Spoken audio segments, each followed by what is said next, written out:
Good morning, Bitcoin. Today is Tuesday, August 8th, 2017. My name is Thomas Hunt, and we're live with Segregated Witness LockIn on the World Crypto Network. There are just 3 blocks remaining for a lock-in. We are monitoring this situation closely and expecting lock-in within less than 30 minutes. We do have dramatic and exciting new news, as always, because this is Bitcoin. Bcash is now catching up with only 30% profitability compared to the original Bitcoin chain. Earlier, this was 54% profitability. That's a 24% gain in just a few hours. We've also got this exciting story from our Bitcoin that says that Bitcoin Core 0.150 will automatically disconnect nodes running the SegWit 2x fork. This could be the end of the New York agreement. And finally, the price of Bitcoin is $33.81 and seems to be rising after a small dip. The price of Bcash is also rising with a high of 406 on Sexio and pretty much everyone else in the 345 range. We're joined by quite a few guests, but first, we want to introduce the new Secretary of Scaling because I can. Here's the new Mad Bitcoin. It's only 2 minutes.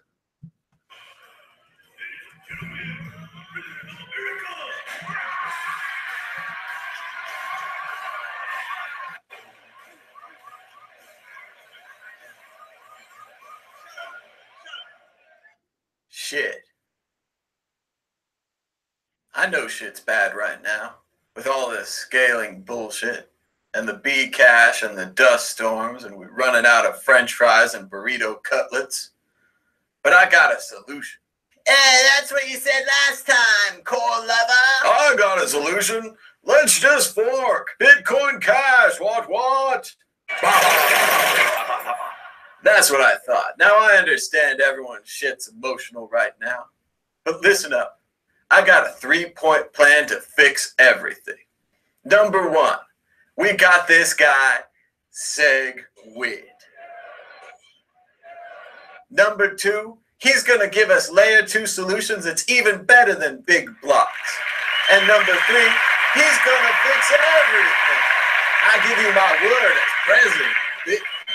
He'll fix the scaling, and that ain't all. I'll give you my word, he's going to fix the transaction malleability too. And I give you my word, he's going to fix the dust storms. He's going to fix the economy. He's going to fix the exchanges. He's going to fix the problem with the fees. Ladies and gentlemen, the new Secretary of Scaling, SegWit.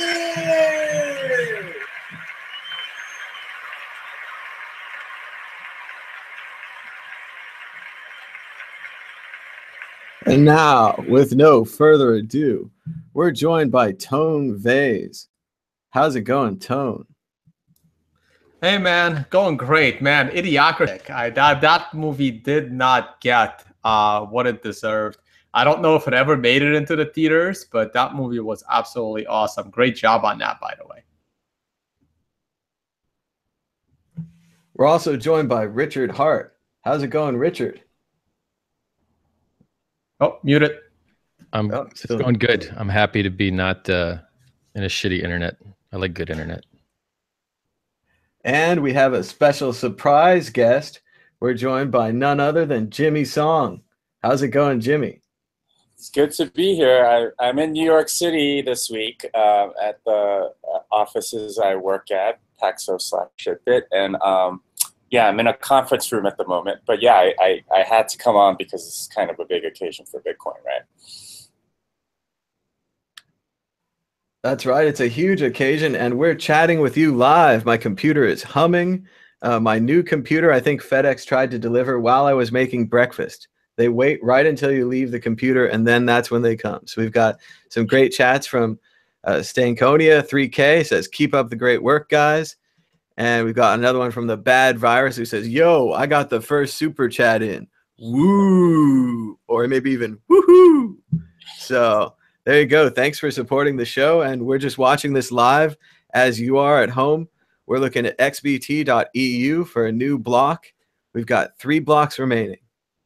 And still 3. What do you think, Jimmy? Well, there's a lot of things going on this morning. I totally missed it, but there was another difficulty adjustment that happened about 3 blocks ago on Bitcoin Cash. And this is due to there being a 12-hour gap between some of the blocks last night. There was a big gap of about 5 hours or so where no blocks were mined. And right around, is this... Which block explorer are you looking at? Okay, yeah. There was a gap this morning that ended at around 9:50 Eastern time, and it was literally about 6 minutes too late, and that caused the difficulty adjustment downward 20%.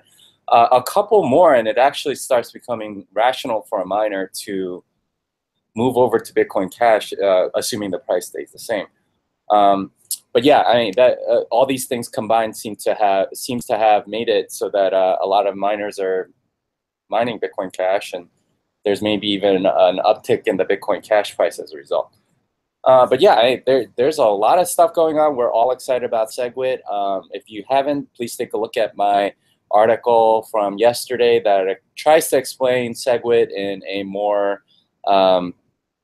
layman's terms, and let me know if you'd like to add to that analogy, or if you like it or hate it or whatever. Yeah. Now, Jimmy, what about this? Echo. Sorry. Let's see what. I don't have headphones with me. Then there's no way to ask you a question. I don't know. Mute your microphone. I'll ask you a question. But no, what about this unknown pool? It says other all over the place here. What does that mean? That means this mining pool doesn't want to announce itself. That's all it really means. Miners don't have to announce who they are. That's not a requirement of mining a block. And they can certainly stay anonymous if they want to. And that's what they're doing. Via BTC obviously doesn't want to. Wants to announce who they are. But yeah, for whatever reason, this miner doesn't want to say who they are. And that's their right. Some suspect it could be Antminer, Ant Pool, running with that stuff. It's kind of hard to tell, and we'll have to watch to see. Hey, can I jump in on that one? Well, Jimmy, is there any way to see, is it one miner or is it multi-miners? Is it a bunch of miners signaling other? Is there any way to say that it's one pool? Nope. You can even fake it, and if you're some other pool like Slush, you can say you're Ant Pool if you wanted to. That's completely within your rights as a miner.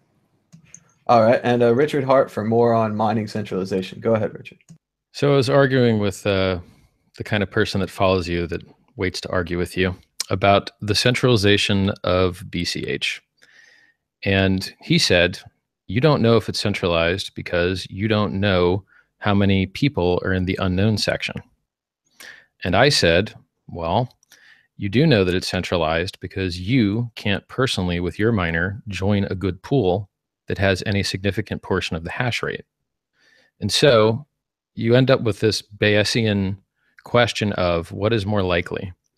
Is it likely that there are no pools that you can join that are not advertising publicly, that are hiding themselves fully distributed inside that other section and mining at a loss compared to Bitcoin?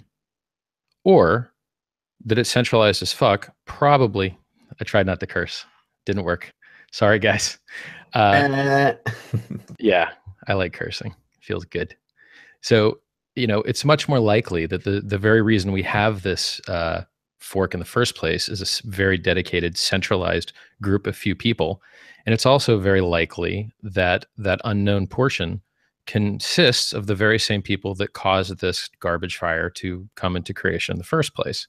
So you may not be able to tell exactly who the participants are of that set, but you can tell what traits they're likely to have. It's like Bloom filters, right?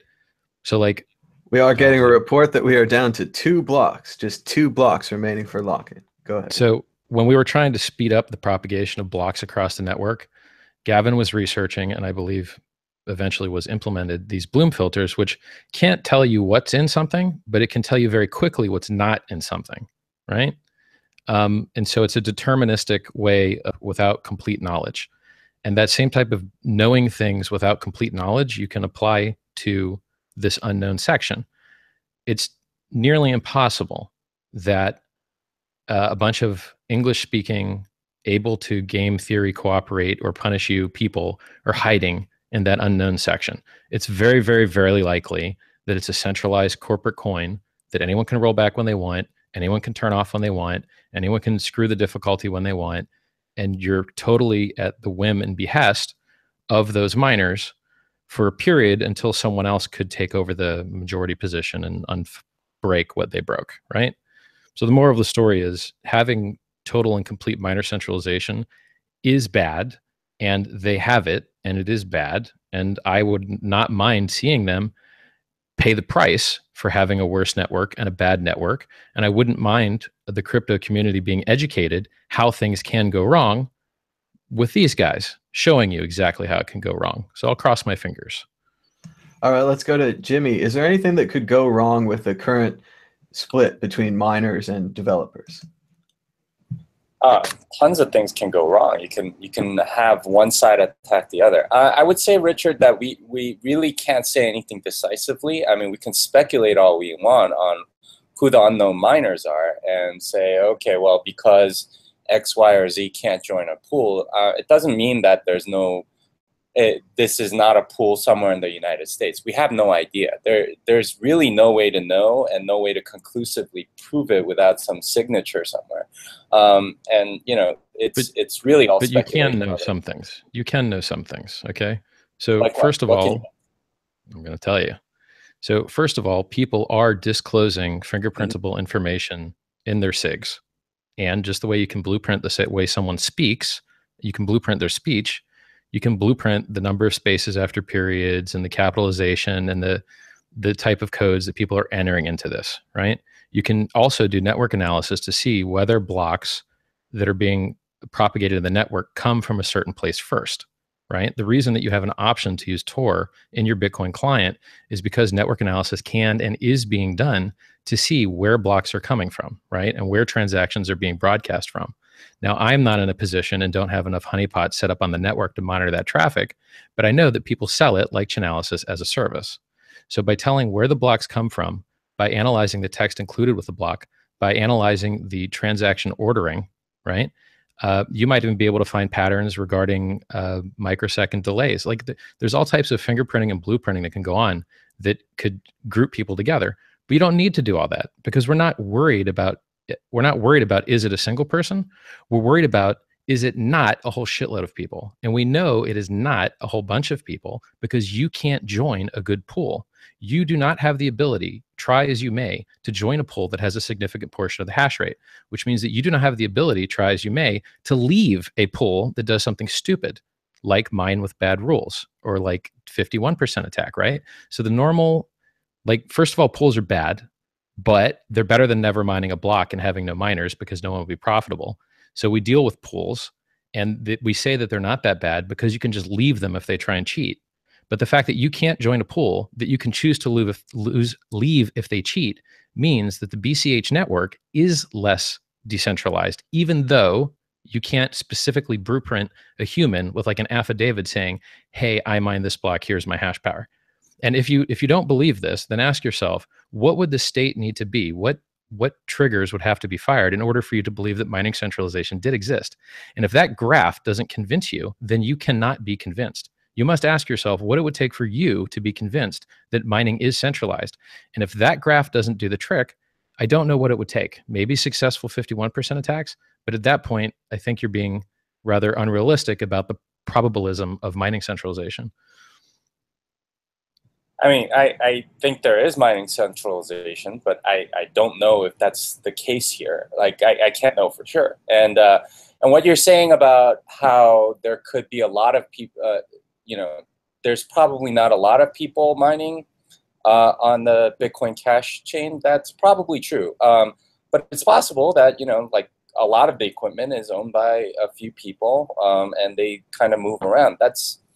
I think been the case for a long time in Bitcoin as well. It's not that many people that mine, and if you do, you have to have a lot of connections in order to do it profitably. So that's kind of been the case for a while.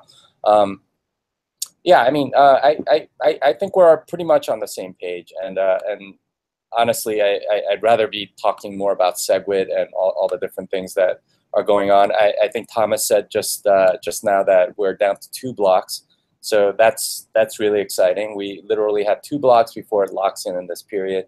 We'll still have to go another 100 blocks before the difficulty adjustment period closes. But yeah, that will be pretty interesting. All right, Jimmy, we have a question from the audience. What's the best thing about SegWit? What can we gain from SegWit activation? I think it's the same thing that everyone's been wanting for a while. The transaction throughput will eventually go up because people will move to SegWit transactions. We'll have a second layer of Lightning transactions and things of that nature. We'll fix quadratic hashing, which will make bigger, blocks that SegWit does have a lot safer. We fixed transaction malleability, which ironically BTC was complaining about on the Bitcoin Cash chain. And we open ourselves up for even further improvements like Schnorr signatures and things of that nature. And hopefully we can move on from the scaling debate and move on to more exciting things like drive chains and side chains and things of that nature. I'd love to see more innovation in that area. And I'd love to see more entrepreneurs like building on the things that we're going to make. And what kind of risks do we take from activating SegWit? By not making the blocks bigger, do we reach a point where maybe Bitcoin, the transactions go too slow because all the blocks are big? Is there a risk here? Well, I tried to make this clear in my article yesterday, but I mean, SegWit actually is is a block size increase, right? Like there's, you just make the bigger block, you give the bigger blocks to people that want them. You just make it backwards compatible so that people that don't upgrade still get all the information that they need to validate the ledger. So there are bigger blocks as part of SegWit. It's just not done in the same way as Bitcoin Cash. But yeah, I mean, it's going to. I don't think there are that many risks because there's a pretty big bounty on Litecoin right now that you can get if you can break SegWit. So and you don't have to use SegWit if you don't want to. So I would say that there aren't really any risks aren't that many risks, at least, that have been found yet, and there's certainly economic motivation to do so. How hard do you, let me rephrase that. The quadratic hashing attack of filling up a Bitcoin block with hard to verify signatures that are computationally expensive, making it so that a miner can't mine the next block because they're stuck on the block they're on. How much extra risk did the 8 megabyte block team, the BCH team, take? I mean, shouldn't someone be able to mine a single quadratically filled block and screw their network hard? Or would it take 2 blocks? Or do you not know the math on it? Well, I mean, you could certainly do it, but I think most miners like sort of get around that by spy mining, and that's basically just not validating the block and just sort of mining on the hash of that block and going forward. And that's, I mean, it kind of works for them, and they wouldn't have gotten that. Their assumption is somebody else validated the block, and I'll just go with that. And if they happen to mine it and that block happened to not validate, then they'll just sort of eat that loss. But that only happens if you find the block on top of that, and if somebody else starts rejecting the block, then they can react. And that's sort of the strategy that a lot of them have. That I'm not saying that's a good thing, but that's a way to get around this quadratic hash problem. Do you think, well, I think that there's going to be more problems for everyone signaling NYA, New York Agreement, a ton of the blocks being mined in real Bitcoin are signaling that in their little text box, and makes me think that the reason they're still signaling that is because they're going to put up a fight on 2x day, because it was part of the New York agreement that they are signaling. What do you think that fight looks like? No clue, but yeah, I mean, I think somebody's going to try to enforce SegWit 2x, so it's possible we have 3 Bitcoins at that point. Yeah. And what about the new article that just came out this morning on Our Bitcoin that says 0.15 will automatically disconnect nodes running SegWit 2x? Yeah, I'm going to have to write an article on that one. But basically, Matt Corallo put in a pull request that says, you know, anything signaling bit 7 or bit 5 will automatically disconnect as of 0.15. Bit 5, I believe, is SegWit 2x, and bit 7, I believe, is Bitcoin ABC. And it's basically saying, hey, I'm a Bitcoin ABC client. Well, they're already sort of off on their own fork, so it's not worth connecting to them because you're going to get invalid blocks. So it just makes sense not to do that. Bit 5 is a little bit more controversial because that's anyone running BTC1 or the SegWit 2x client. And it's saying, hey, let's automatically disconnect. I think it's more a safety issue because if you have sort of a segregated network, if you can imagine sort of, you know, all the nodes that are Bitcoin core sort of connected to each other, and all the nodes that are BTC1 connected to each other, and like not much crossover, that actually may be safer if there is a 2x hard fork. So that's kind of what they're preparing for. But, you know, as we know, things can change. So those are some things to think about. All right, and we've got about 1,600 live viewers. Thanks for everyone for giving us a thumbs up and a share. We're not quite trending on YouTube Live, but we do have 1,600 live, which puts us in the same category as this CNN stream right here, one of the many streams here on YouTube Live. We've also got a question from the audience from Vention, MGTOW. He says, will the Lightning Network be run by third parties to enable those instant transactions? Will we have to deposit Bitcoin into the Lightning Network and withdraw it back to the main chain for cold storage? Generally, I agree with this as a description of the Lightning Network. Well, let's go to Jimmy Song. What do you think? Yeah, so if you're running the Lightning Network, you know, you don't have to use a third party. You can have a direct Lightning Network channel with somebody, and you know, it's useful for a lot of things like cross-chain atomic swaps and whatever. I'll probably have to write another article that's trying to explain the Lightning Network in more layman's terms or whatever. But basically, you can open a channel with whoever you want. It's just that that requires one, a funding transaction on the main chain, and also sort of the transaction that's going to settle later. So it's like 2 transactions if you want to both open and close the transaction.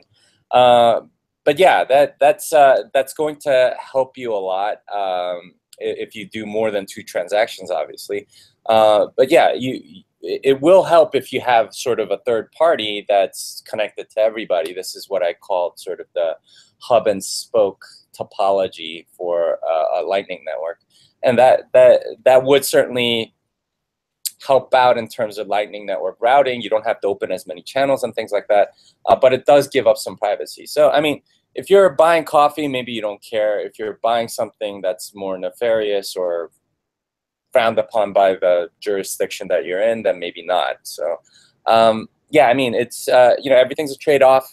You might get instant confirmations with Lightning Network, but at the same time, you might be giving up some privacy. So, you know, that's kind of the nice thing about having multiple layers. You give customers a choice, and they choose whatever it is that they want. And if you want instant confirmation, you might want to go on that layer. If you don't, then if you care more about privacy, maybe you want to go down a layer to the Bitcoin blockchain or something like that. But yeah, there's many ways to do this, and yeah, it will probably depend somewhat on third parties at a certain point, just because that's the way I expect the network topology to evolve. Tone Vase, is it worth giving up some of our privacy to buy coffee? Well, I'm actually expecting the Lightning channels, I guess. I'm expecting some of them to have way more privacy than our current ones. I mean, some of these Lightning channels will have less privacy and some of them will have more. At least that's my expectation. Let's see what the code looks like, and hopefully people like Jimmy would be able to give us the numbers. But I'm fully expecting some of those Lightning channels to kind of go in line with things like Mimblewimble, where I feel that my transactions are way more obscure by using the Lightning network versus doing it on chain. And we will know which trusted Lightning channels these are because it's pretty much open source. Does that make sense, Jimmy, or am I just dreaming? Will it have more? It's hard. I mean, because you're not already not saying will. Can some of these Lightning channels have more?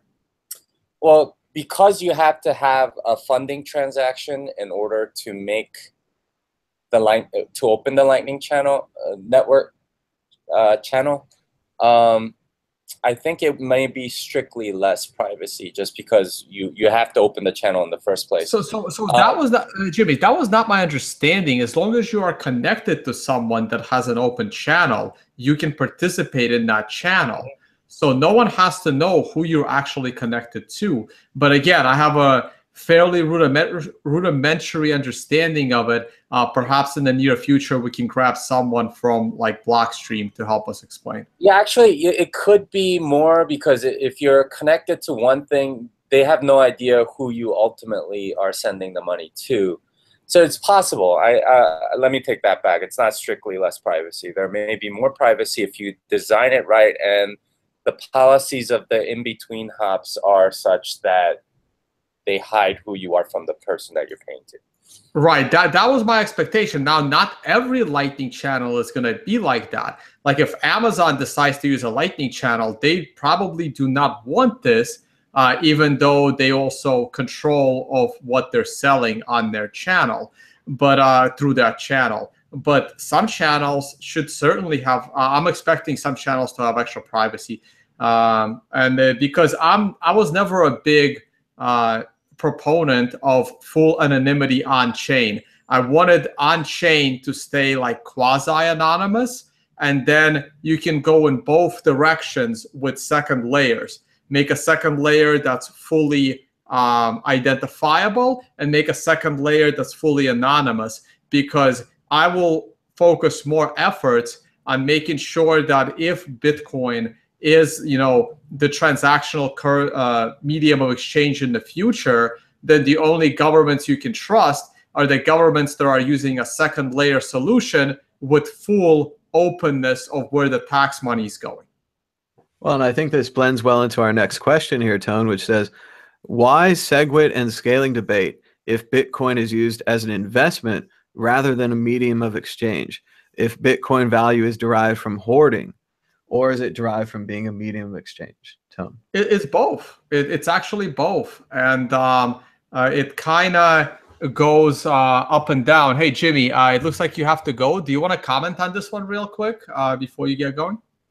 Yeah, I mean, it depends, right? Like if people do use it as a medium of exchange, that's one thing. If people use it as a store of value, it's probably not going to have that much effect on you, because you're buying and holding, right? Like, but it does give extra utility for a lot of these other projects that are coming, and that may enhance its value as a medium of exchange. It's debatable how much of the price of Bitcoin is priced in as a medium of exchange, but that's wow. We're down to one block. Jimmy, you sure you have to go? Oh God, I wish I can just stay like 5 more minutes just to see. Yeah, I would love to just celebrate and hoot and holler and all that stuff. And I'm sure all our viewers are waiting eagerly for this block as well. Obviously we'd love to celebrate with you. I do have to go pretty soon. I'll stay on as long as I can.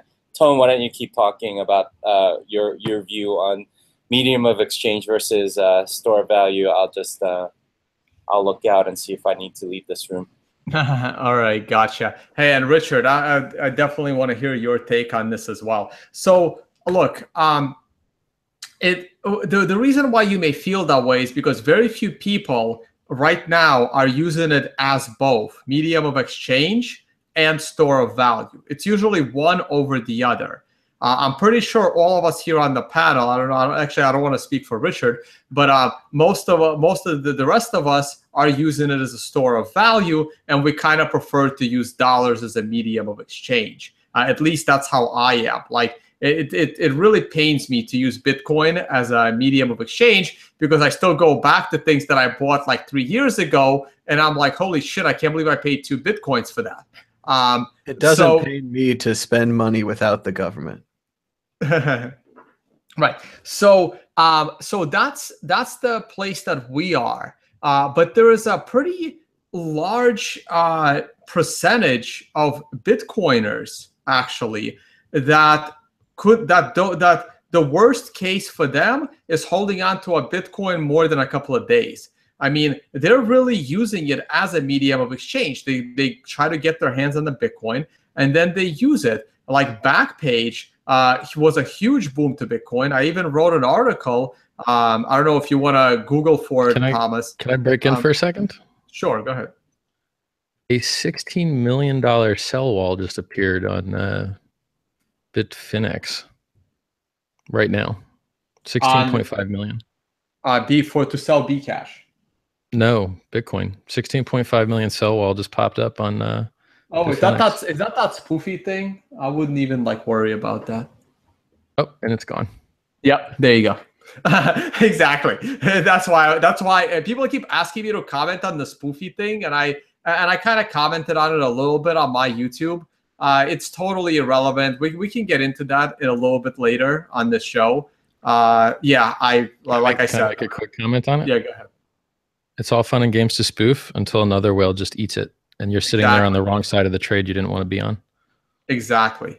I don't really see spoofing as a big problem. And if spoofing, you don't need regulation to get rid of spoofing. Bitfinex can easily get rid of spoofing. All they have to do is come up with 2 things. One, you force every order to remain open for 2 seconds.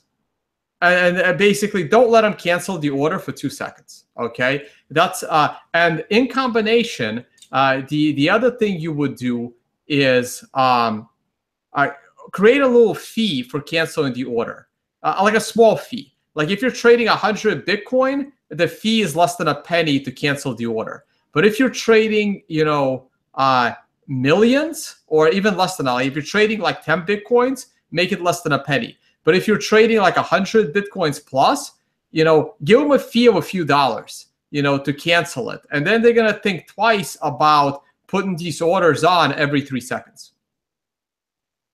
Okay. Oh, so back to the other thing. Yeah. So Thomas, if you want to Google, will escorts take Bitcoin to the next level? You'll see an article that I wrote. And I talked about this. I wrote this article the moment. Yep, there it is. And I wish I had the time to write. I don't know how Jimmy does it. But this is a dangerous topic to search. My Google now says, will escorts take Bitcoin? What am I Googling for? Say again? What am I Googling for? That. You found it. Do you want me to chime in on the store of value versus medium of exchange thing? Sure, go ahead, and then I'll pick it up after you. Go for it. All right. So have you ever been screwed on something you bought before? Yes. And how did you unscrew yourself? You charged it back, or you didn't unscrew yourself, unless you went there with a bat and threatened them, right? Whoa. Hold on, can I just intervene here? Yeah. How often had this happened to you, Richard? Because I would have to say I have probably did 2 to 3 chargebacks in my life, and I've been using credit cards for a long time. So how often is this a problem for you? Well, let's tell you a story. You go on vacation, you rent a car, you're in a rush. They gave your car to someone else. You have to get in a new car. You hurry up, you get in the new car. You have fun in your vacation, you return the car. They inspect the car and they say, you crashed the car. You go, no, I didn't. And then they point to the front of the car and they go, this is new. And you go, but I didn't hit anything. And they go, well, it's new to us, so you're going to have to pay.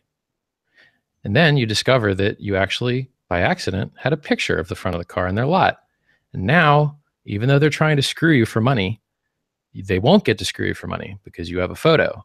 And the credit card company will save you and the credit card company will protect you.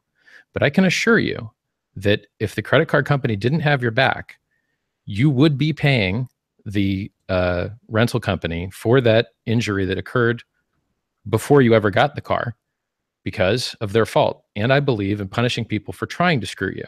So the other nice thing is that when you charge them back, they get penalized an extra fee on top of trying to screw you on the transaction of $35, $40 just for having to endure the chargeback in the first place. So I could go over probably 100 times I've been screwed purchasing things because I've purchased a lot of things. And the concept of having a third party that can roll back the transaction is insanely useful and insanely helpful. And I even have used a Bitcoin. There used to be a Bitcoin escrow agent. And they stopped doing it because it wasn't profitable enough. And when you discover that escrow has utility and it should have a price, 2% or 3% is actually a really good deal. And you probably wouldn't be an escrow agent for coffee for 1 or 2%, right? Right. No. And I agree with you. This is a use case, but no, seriously, how often had you had to use this? I mean, I've used it maybe, I'm telling you, no more than 5 times in my life. So I'm just curious, how often did you have to, right. Because most of the time, look, I've been screwed. I've been there's been mess ups. And honestly, in my experience, most of the time, calling the company, because most companies are not out there trying to screw you. I don't think this, right? So a lot of times where I've been screwed on a product, my first implication is to call the credit card company and get it fixed. But calling the company, or these days, most of the stuff you buy is from Amazon. And Amazon is very good at dealing with this stuff, at least in my experience. And calling the company, in my experience, resolves the problem. They will take the product back. They will send you a new product. In my experience, going directly to the nuclear option of having the credit card do a chargeback is very rare. And I actually own a business where almost everybody uses credit cards, and we provide a service. We don't sell a good. So if someone charges something back to us, and we royally get screwed, and honestly, what kind of service was that? Massage therapy. So let me. I have a lot more to say on this. So first of all, chargebacks to us are very rare from scammed consumers. Yeah, we'd like to thank Jimmy Song for joining us. Thanks, Jimmy. First of all, you're living in a pre-filtered bubble of not getting screwed because the world is controlled by credit cards. If the world existed in a different state where peer-to-peer transactions were larger percentage instead of just dealing with Amazon all the time, if you lived in a world where push-based systems like Bitcoin were more of a percentage than not having an option for push-based at all and only having pull, you would get screwed a lot more. And more scumbags would put out more advertisements and convince you to get screwed by them more, the more and more peer-to-peer push-based non-escrow payments exist. Okay. Yeah, no, I agree with that. I agree with. You're right. In the current world, it has been totally mitigated, and thanks to credit cards, which is why I continue to use credit cards. I like the protection, but the merchant takes the hit.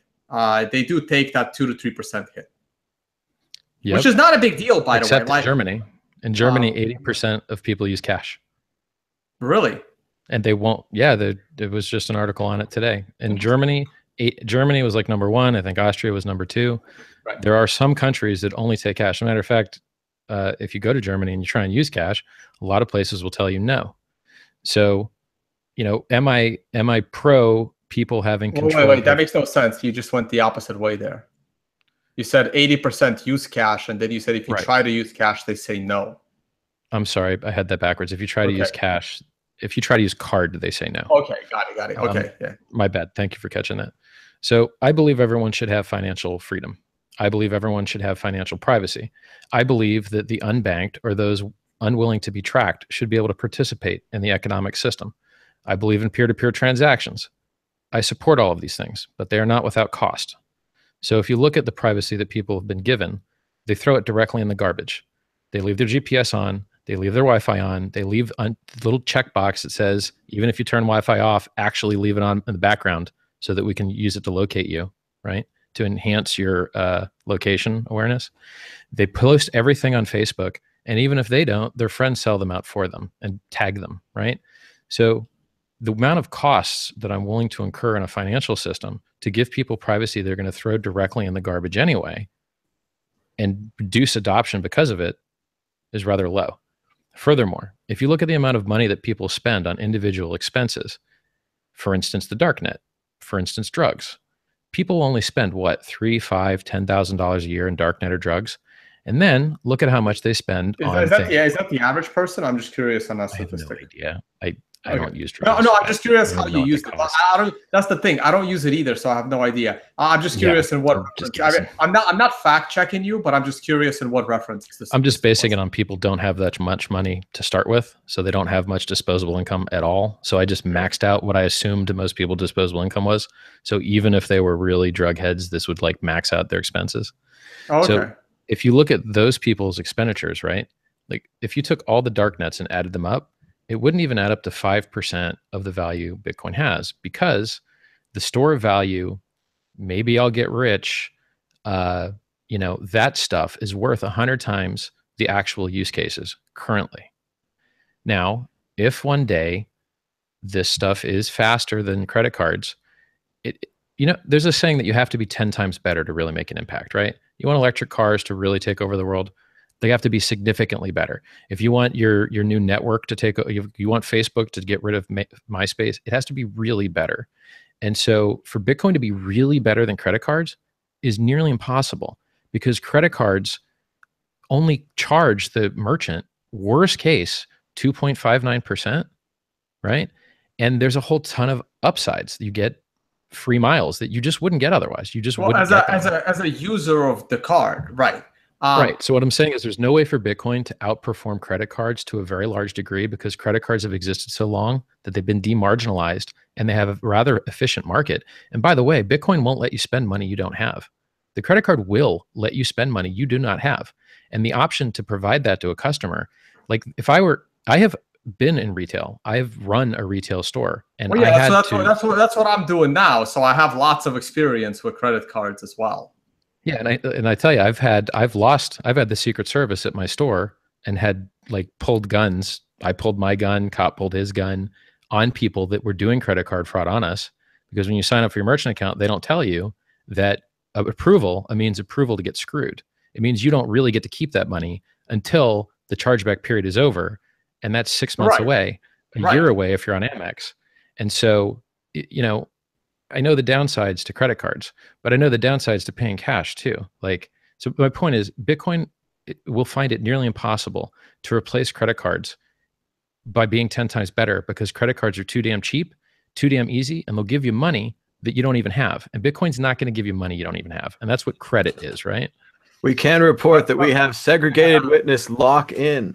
The last block has been locked in. And as you can see from the rocket ship, we are taking off. Woo! Amazing. We got SegWit. I mean, we can glance at what the price is doing, but I do want to get back to this discussion because I think it's a really good discussion. And you and Gabriel D. Vine. How's it going, Gabe? It's going great. I'd love to talk about SegWit when you guys finish up this conversation. And we talk about SegWit now. We want to thank our 2,200 live viewers and just ask everyone to give us a like and a share. If it's your first time here, please subscribe. Whoa, we got a big super chat from We Smoke Bitcoins. He says, "We smoke SegWit." We had another super chat from Stan Whitney. He says, "Congrats to BTC and thanks to WCN for all your help informing the community about Bitcoin." Well, thanks, Stan. You're helping make it happen, man, directly. Absolutely. We're celebrating Segregated Witness lock-in right here, live on the World Crypto Network. Look at that rocket go. Woo! So right, you can go back before to we chatting. move on to the details of SegWit, I just want to say that a lot of the stuff you're talking about, I agree with. And, you know, I think that it's pretty clear by now that a lot of the infrastructure that will be built on top of Bitcoin is going to resemble the things that we have now in traditional finance. It's just that the bottom issuance model and peer-to-peer sound money base layer will be swapped out, and that'll be far more fair for everybody. It'll have huge impacts on the economy, but on a consumer level, I think I agree completely with Richard that we're going to have very similar services to what we do now because they have genuine uses. Right, but the credit thing is going to be an issue. Like, I agree. Look, Richard, I agree with you, right? Like, as a merchant, why will it be an issue? It'll be the same issues that we have now. You'll be able to borrow because credit cards create money out of thin air. Bitcoin has a little bit of a difficulty doing that. Well, yeah, the rates will be more realistic. Unless they're going to be like unless they're going to be forking it every year to provide credit, right? Like Bcash. No. It won't be credit. Yeah, it won't be issuance of currency for the credit. You'll actually have to borrow Satoshis at the market rate, and credit might become 5, 10, 20 times more expensive, but I think the functionality will be similar. I think you're going to see all the things that didn't exist and then came into existence occur again, right? So there's a time when we didn't have credit cards and life was slightly worse because you had to use checks and people would kite the checks and they were slower and you didn't have a nice collection of all your transactions that you could sort through easily and you couldn't plug it into Mint, and life sucked. It was worse. Life with checks was worse than life with credit cards. And if you were a merchant, you couldn't easily offer people credit, and there was no premium reason for them to keep shopping, right? Like, oh, I want to get my miles, right? Everyone looks at that like it's a cost. Yeah, it's a cost, but there's also an upside. Having freemium, sales pitchy, get you addicted kind of, hey, watch the price go up and down, collectible crap helps retailers sell stuff, right? Most of marketing and most of business is selling people stuff, right? So I think you're going to see all of the same systems that have developed around fiat develop again around Bitcoin. You will see people issue notes, IOUs, that say, hey, we store this Bitcoin, and here's a little IOU that you can use to reclaim it when you want. And they'll do fractional reserve. And that's what ICOs are. ICOs are fractional reserve. They go, hey, give us your real coin that's scarce, and will you give these IOUs that we print out of our butt, right? And so you already have fractional reserve in the form of ICOs. But there won't be a backstop this time. So it'll be a little different, and it'll be more like the 19th century where all the money was issued by banks as IOUs, and the ones that fractional reserve took the risk, and everyone knew about the risk, and then you would have collapses now and then, you'd have bank runs now and then, and the banks would completely collapse. They would not be saved. They would not be a socialized bailouts of these financial infrastructures. But I think we should move on to SegWit now. I would love to discuss some of the things that are going on in SegWit. Please keep an eye on the chat. I actually don't have the chat open right now, but you guys keep an eye on the chat and make sure to take a note of what people are saying, because now that Jimmy's off, I'm not a Bitcoin developer, so I might make mistakes, and I'd love to hear some complaints too. I'm going to go through the list of benefits of segregated witness. If anyone has, some disadvantages that they'd like to go into, I'd love to hear that too. But yeah, without further ado, let's start at the top of the list here. I'm going off of the Bitcoin Core website, which some people may take issue with, but regardless, this is an article from January last year, so it's pretty old, but I don't believe much of it has changed. The first one is, of course, the malleability fix. This is a term.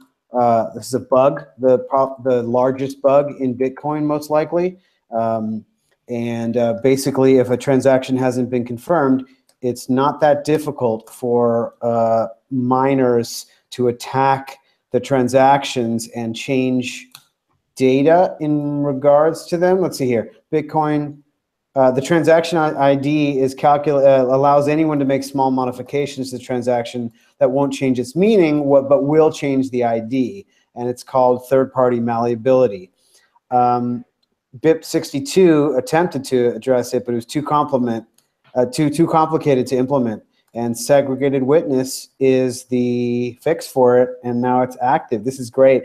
Anyone spending on confirmed transactions, wallets, Lightning Network, anyone using the blockchain, really, this is a great thing because people can't come in and screw with the data of your transactions in between the time that they're broadcast and the time that you get the first confirmation from the miners and they're included in the block. So this is possibly, in many people's opinion, the largest benefit to be gained from the activation of segregated witness. It's an incredible milestone because this is a long-standing issue in Bitcoin. Of course, it's been with us for 8 years and causing people problems. It's causing the fork Bcash problems right now because they specifically did not include segregated witness on their fork.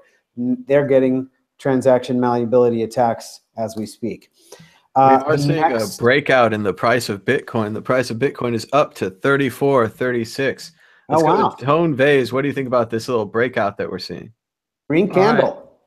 Yeah, let me pull it up on my screen here. So you probably have the hourly chart. I don't have the hourly chart open. I'm just looking at the daily chart, and it looks nice. Just trading momentum, but considering your weekly and daily are still below this morning's highs of just under 3,500. It's not as big of a deal as it looks on the hourly chart. I can try and pull up the hourly chart to see if there is anything there, but I don't think so. So here it is, BTC USD 1 hour on Bitfinex. But I don't have a feeling it's about to pull up a monthly chart for me. So here we go. So let me see what this looks like. The audience is also saying that we're seeing a breakout in Litecoin. Litecoin's at $41 a coin right now. Do you want me to tell you guys how to make Bitcoin go to the moon? Since that's what we want, right? We want Bitcoin to go to the moon.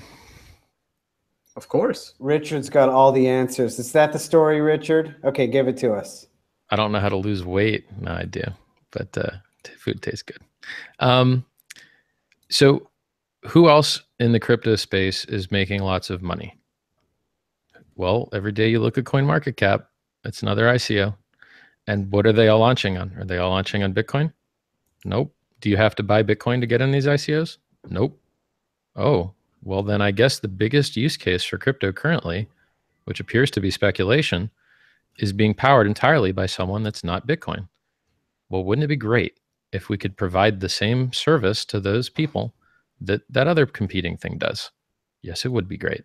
And so if you want to see Bitcoin go to the moon the same way all these other little alts are doing, you need to get drive chains and side chains activated on Bitcoin, period. I don't think so. Okay. What are the other guys doing right to get all that money? They're not doing anything right. They're marketing. Yeah, I mean, it's only a matter of time before they're going to pop. And let's see what happens with this Bcash. I mean, Bcash just threw a nice little wrinkle into those plans of launching all your ICOs on Ethereum, because Bcash just completely jumped all of them and went directly into the number 4 slot. Now, the question now becomes, in my opinion, who's next to try and up Bcash to kind of replicate? I mean, ICOs are getting like, they're yesterday's news. They're almost yesterday's news at this point.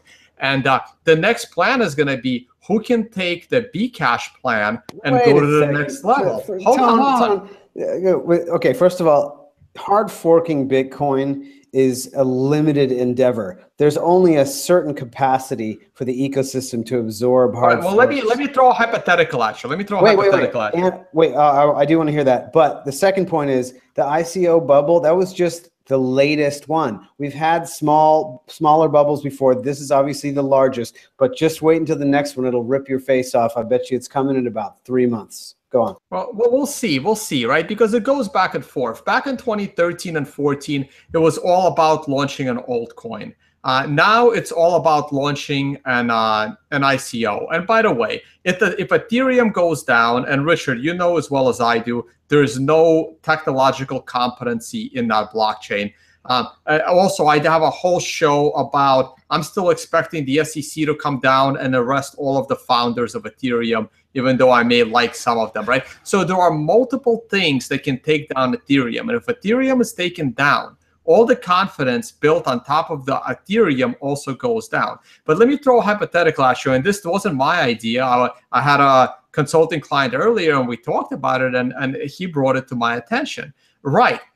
Completely following Bcash and forking Bitcoin with SHA-56 was probably a one-time shot. You're not going to get this kind of momentum from the miners. But what if you attempt to hard fork Bitcoin, and as you're hard forking Bitcoin, change the mining algorithm to something that exists, like the Dash mining algorithm, or the Zcash mining algorithm, or a script. So now you're forking you're forking Bitcoin, you're giving all the most decentralized currency and people that have it a leg up, and you're just wiping out an inferior altcoin. What do you think about that move? And if someone, I'm not saying this is a good idea, I'm just saying this is an attack vector for all of these altcoins. And soon there will be an attack vector for these ICOs. All right. First, security is only a cost, and insurance is only a cost unless it pays off, or you actually do get attacked, or it stops people from attacking. SegWit does two things. It prevents some attack vectors, like malleability and like quadratic hashing, and it enables some new features which may get turned into products, which may get adopted, which may require the purchase of Bitcoin, which may drive up its price. Okay? That's a lot of mays in a row, and you can't skip any. You actually have to do every one of those in series. Okay? So has Bitcoin been attacked recently? Not in any technical kind of way, only in a social way, right? That you could say that some of the transaction spam was an attack. However, they paid for that attack, and you had the privilege to outbid them for it. So it's not really an attack in the normal sense, right? Second, it was socially attacked, which you can't address in code. If humans decide to run a different code, your code doesn't matter no matter what you put in it, right? So SegWit gives us more security, which we don't really need. We don't really need more of that kind of security, okay? Two, it gives us these new features. Now let's talk about those features, okay? Microtransactions. No one cares. No one wants to do microtransactions. No one wants to pay for their website downloads. No one wants to be nickel and dimed to death. I don't think that that is a use case that will work out. And I'll give you another piece of evidence on why that will never work. Because centralized parties have been able to costlessly and effortlessly do microtransactions for as long as we've had computers. Yeah, no, I have an example of that. I pay my cell phone, I pay a penny per megabyte of data that I use with a credit card. They just tally it up, how many megabytes that's not a of data. microtransaction.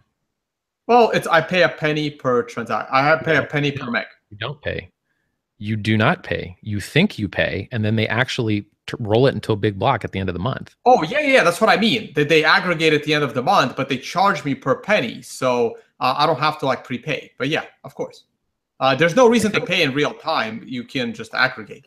Yeah, Tone's agreeing with you. Yeah, I'm agreeing with you. Right. So my point is, if you want to have a successful Bitcoin network, you need to understand who is using it and why they're using it as opposed to other things. Bitcoin used to be 100% of the cryptocurrency market. Bitcoin is now about 50%. And while we've been talking about all this cool stuff that we love, digital gold, other people have been fulfilling other use cases that Bitcoin cannot. And they're taking new people's money, and they're advertising memes and getting verticals and doing external marketing that Bitcoin isn't doing. And so my point is that if you want Bitcoin to be more successful, it needs to be able to perform more functions. And currently, the function that is the highest in demand and will result in the most purchase of Bitcoin is funding these ICOs. No, Period. but you know as Now well you as say I do the that there's scams. they're not all. Is They're that the mostly success that you scams. want? They are mostly scams. Okay. But the question is, if you can't stop these people from blowing their wad and being stupid anyway, like bringing your family to a timeshare sales, if you bring your family to a timeshare sales and you tell them what a scam it is, they're going to look you in the face, tell you you're stupid, and buy anyway, because people are stupid. Okay. And even if you try and tell them to do the right thing, they do the wrong thing anyway. And then they cry back to you a couple months or a couple years later. Okay. So these stupid people are going to be giving their money to scammers. Would you rather that those scammers need to purchase a good, secure, minimum security risk, minimum attack surface Bitcoin? Or would you rather they compound their risk by buying their crap scam from a coin that's also a scam? Okay. So now they Richard. have two scams. Okay. Hold on a second here. We came here to discuss segregated witness, first of all. Second of all, this is an interesting theory that, in order to get the quickest growth in the Bitcoin price, we need to have ICOs. Maybe you're right. It's kind of a conjecture. What you said about microtransactions, I think a lot of people obviously would take issue with that. We don't currently have an infrastructure for anonymous pay-as-you-go systems. We don't have that. To say that we would have already seen the use cases of machine-to-machine microtransactions, nanotransactions on an anonymous basis. Does not exist. No machine, like the machine-to-machine thing does not exist. Obviously, a human being is going to set up a bot that does X, Y, Z, but at that point, you've got an automated payment system infrastructure based on totally microtransaction streams that are pay as you go and anonymous. We don't have that right now, so we don't know. Even a hooker doesn't want a microtransaction, right? Excuse me? Like who wants these things? Even a hooker does not want a microtransaction. Of course, a hooker doesn't. We're talking about service creation. We're talking about paying for services on the web. Spam. Whatever pay as you go. Well, it's not services. I can give you an example. I can give you an example of a microtransaction, right? Let's say you want to rent VPN services and you only want to surf the net for like 5 minutes and you want to keep it anonymous and you just want to pay for that 5 minutes of VPN service, okay? So there are some use cases for microtransactions that need to be anonymous and need to be simple. And even in retail stores, I mean, look, I'll be the first one to tell you that a 3% credit card fee is absolutely nothing and not a problem. But that's because my physical store, the cheapest product at my store is about $50. So I couldn't care less about 3%. But when I walk into like a drugstore and I want to buy eye drops that cost like $2 and I'm paying with a credit card, yeah, there is like a $1 minimum or even a $2 minimum fee per swipe.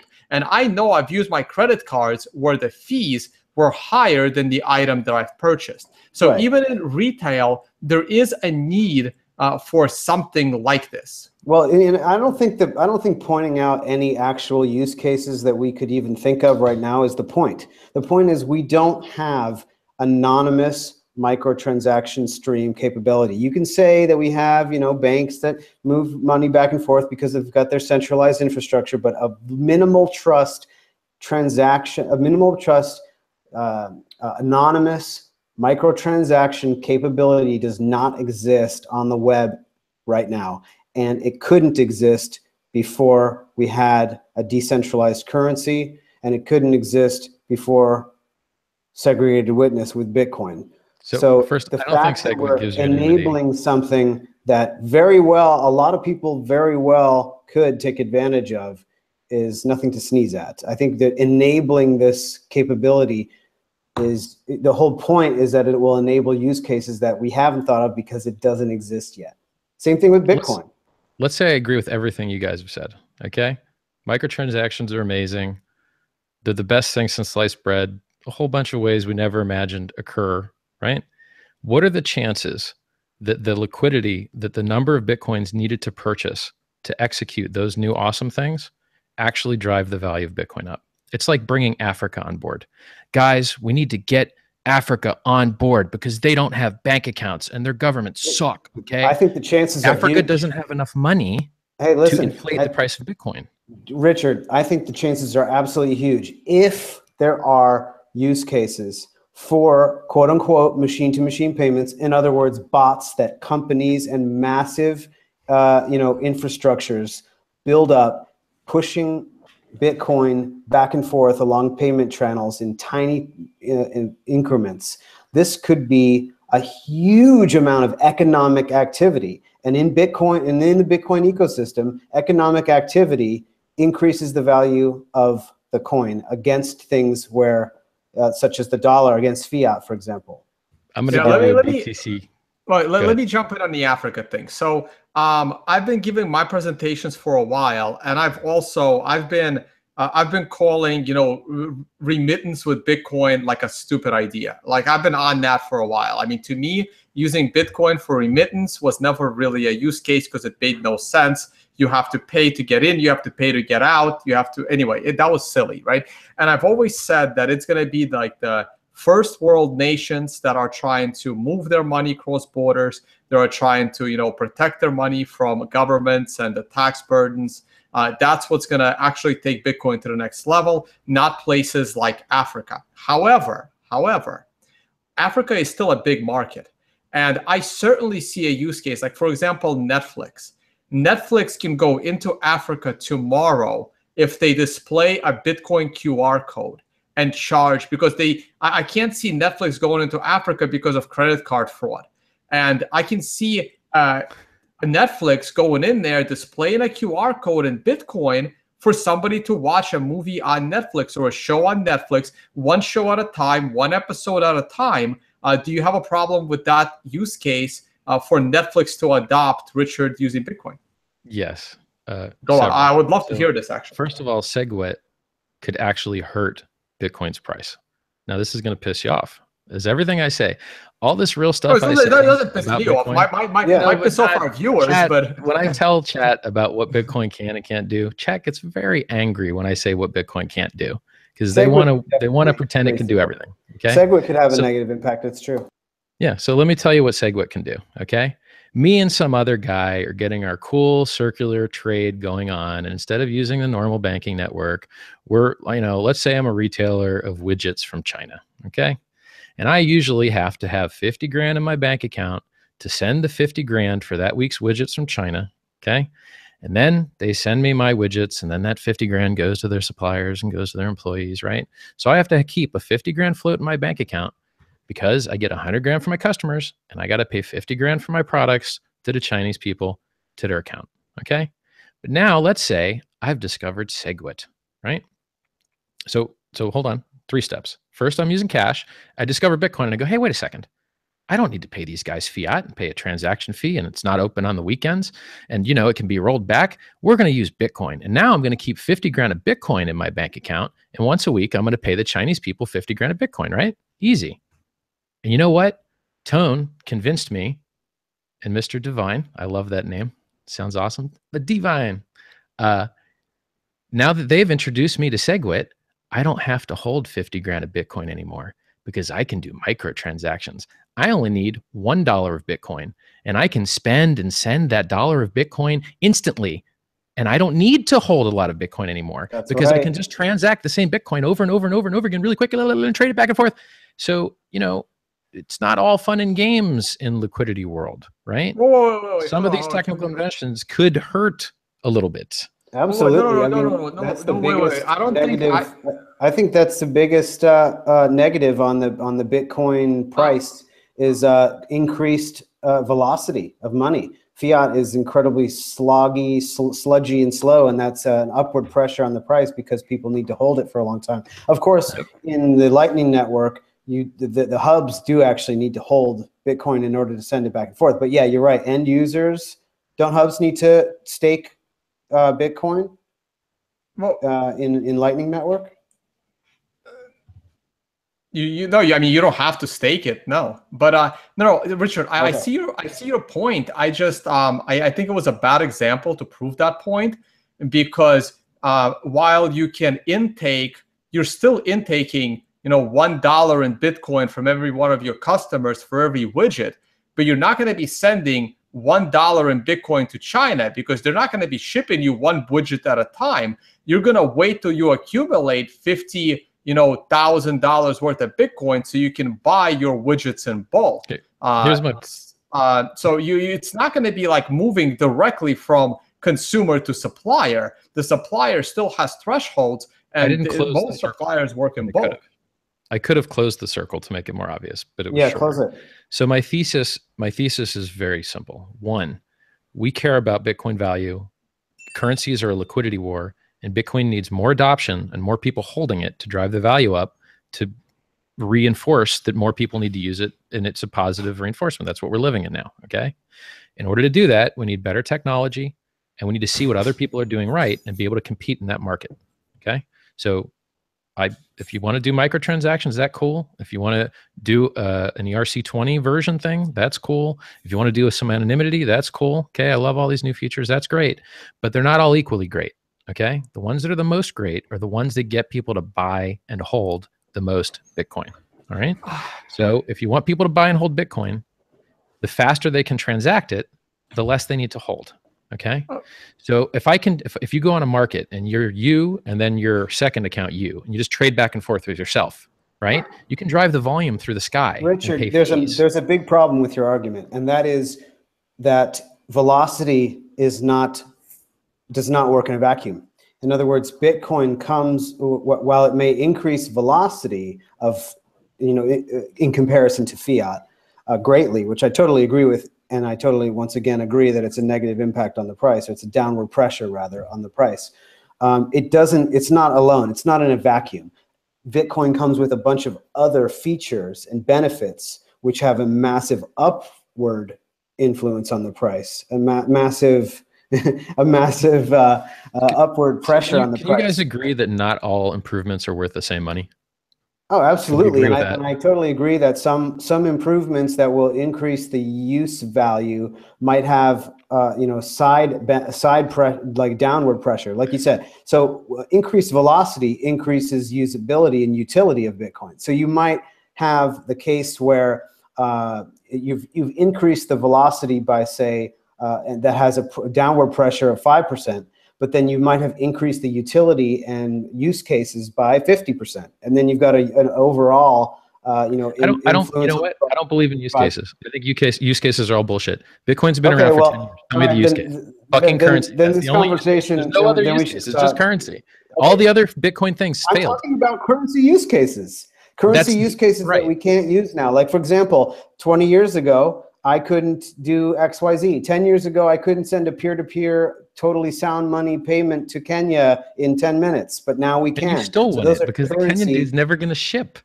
Those are money. You're going to be sending your cases. Money to a Nigerian prince. You still wouldn't send your money by Bitcoin. All right, to Richard, Kenya, dude. This conversation is over. Moving back to segregated witness. The second issue is linear scaling of the SigHash operations. So this is another excellent thing. And definitely correct me if I'm wrong on the technicals here. Oh, by the way, somebody pointed out in the chat, I misspoke. The segregated witness is locked in. It's not activated. That's not going to be until the next difficulty period, I believe. It's in a couple weeks. But in any case, the linear scaling of the SigHash means that transactions become smaller because the hash takes up less bytes.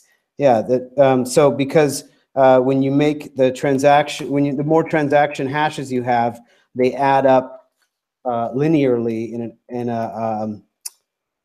a wait, where is this? Can somebody say this better than me? The transactions, you double the size. It's linear rather than quadratic, which it is right now. So when SegWit activates, we're going to have a linear growth. Removing the quadratic scaling makes increasing the block size safer. So if we ever do hard fork to a larger block size, we're going to benefit a lot more. We'll be able to fit a lot more transactions in there than we could now because of the linear scaling that we'll get with segregated witness. Next, the signing of input values. I think this is basically for hardware wallets, and it's like a P2SH advantage. It's very complex on that one. It explicitly hashes the input value. So I guess that's a security issue. It's more safe, yeah. And then speaking of security, another P2SH, another pay-to-script hash benefit is increased security for the multi-sig. So it upgrades it. It's part of SegWit. They upgraded the hash algorithm to hash 160. Pretty sweet, more secure. As we know, all those cryptographic algorithms are getting cracked left and right over the years. And, they just keep falling, and they will keep falling, and Bitcoin will continue to have to at least soft fork to upgrade these algorithms, if not hard fork at some point. For example, I believe SHA-256, which is one of the mining algorithms, is not quantum proof. So that will probably need to be upgraded sometime in the next 20 years. Next benefit of segregated witness, reducing the unspent transaction output database growth. This is, I believe that's similar to the mempool, the unspent, the UTXO database. Is that the same thing as mempool, chat? Well, let's see if it, I just see SHA-256 is quantum proof. So maybe it's the other. Go on, Richard. UTXO doesn't have to be held in RAM, but mempool does. So Okay. UTXO is like, mempool is everything that's trying to be spent right now that's waiting to be rolled into a block. Right. And UTXO is everything that could be tried to be spent to be rolled into a block at some point.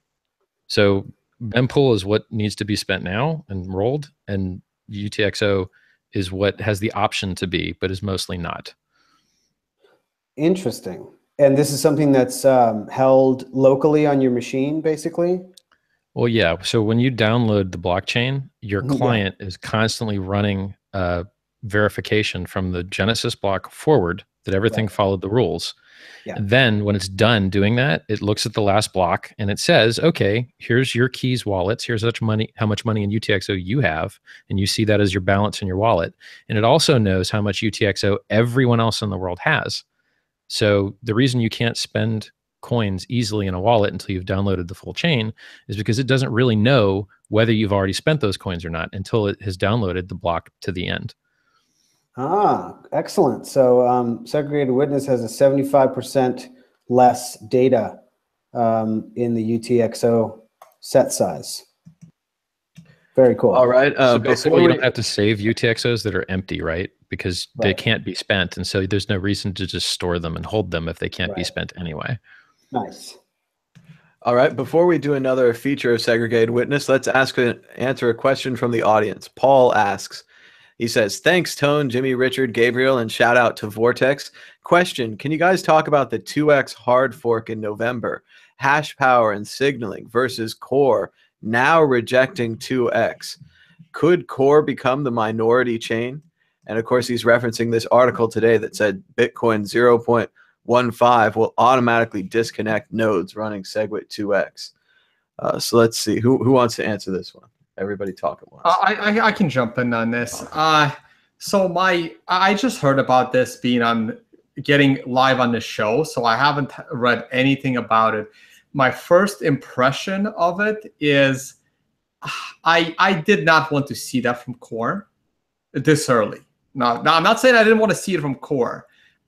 For like the Core, and like I know it's like if that came from Matt Carrillo, I think he's Chainco Labs. Other people are Blockstream. So like Core in general, I did not want to see this early from a PR perspective.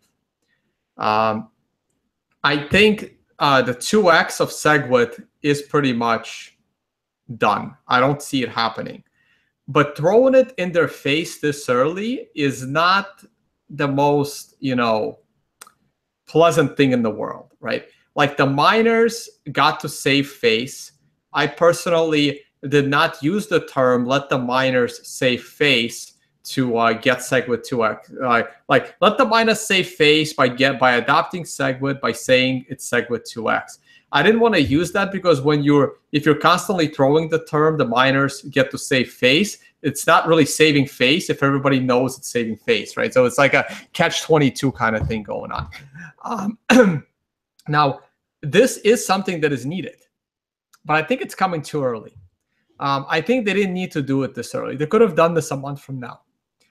They could have done this closer to November. Sorry, I mean closer to October, sometime in September.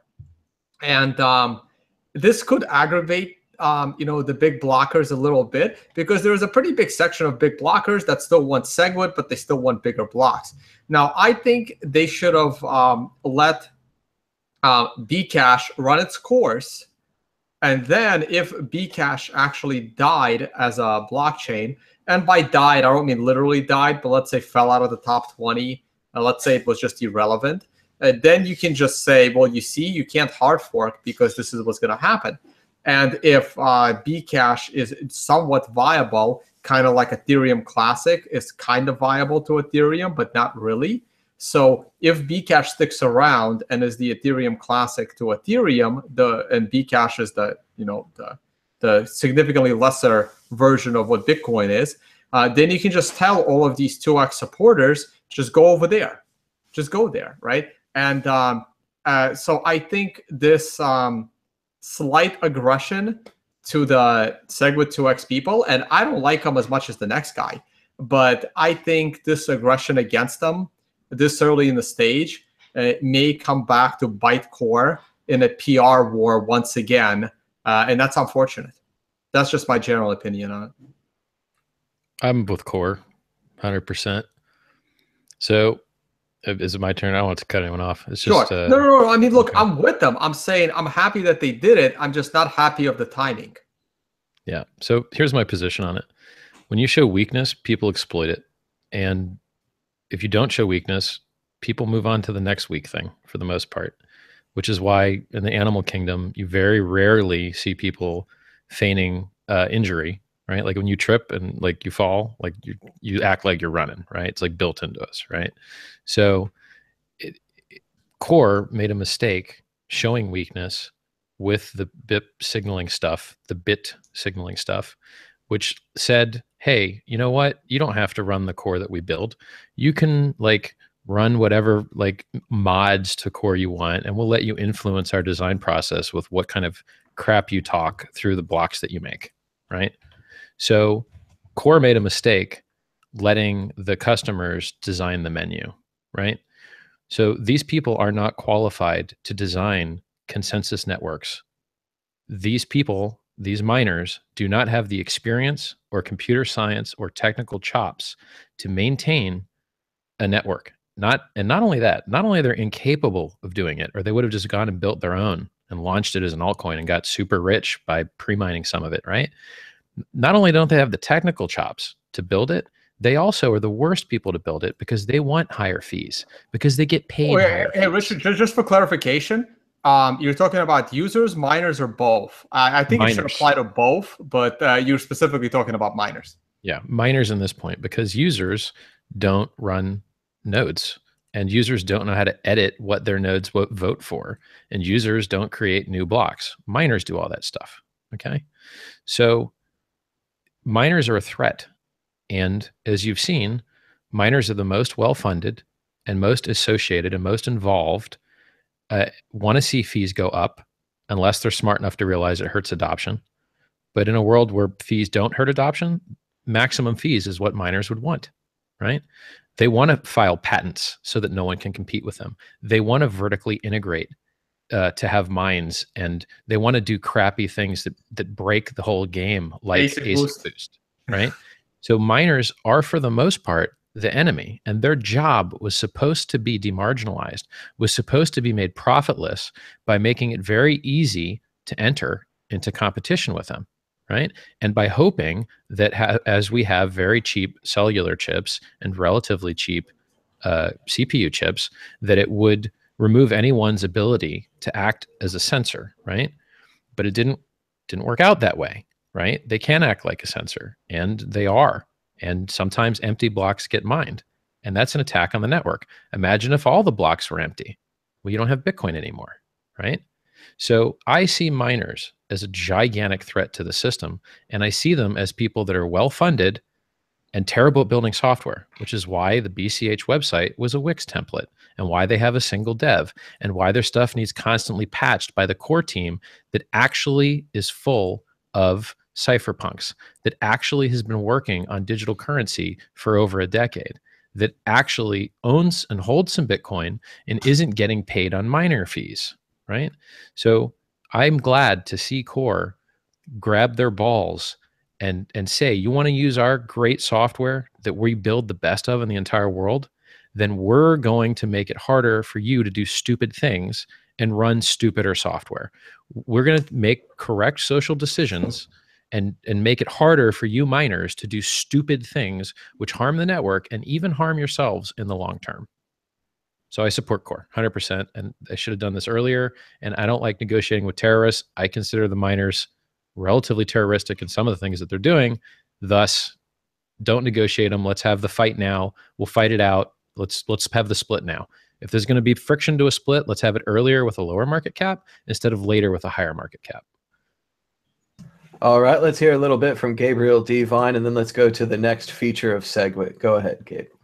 I thought that was really well spoken by both of you guys, especially Richard. I really appreciate your input on the political orientation of miners in the Bitcoin ecosystem. I think it's totally valid, everything that you just said. And, I don't have that much to add other than the signaling mechanism for SegWit that was used, BIP9. One might argue that it was naive to think that the miners would signal and that they would do what's best for the ecosystem as a whole.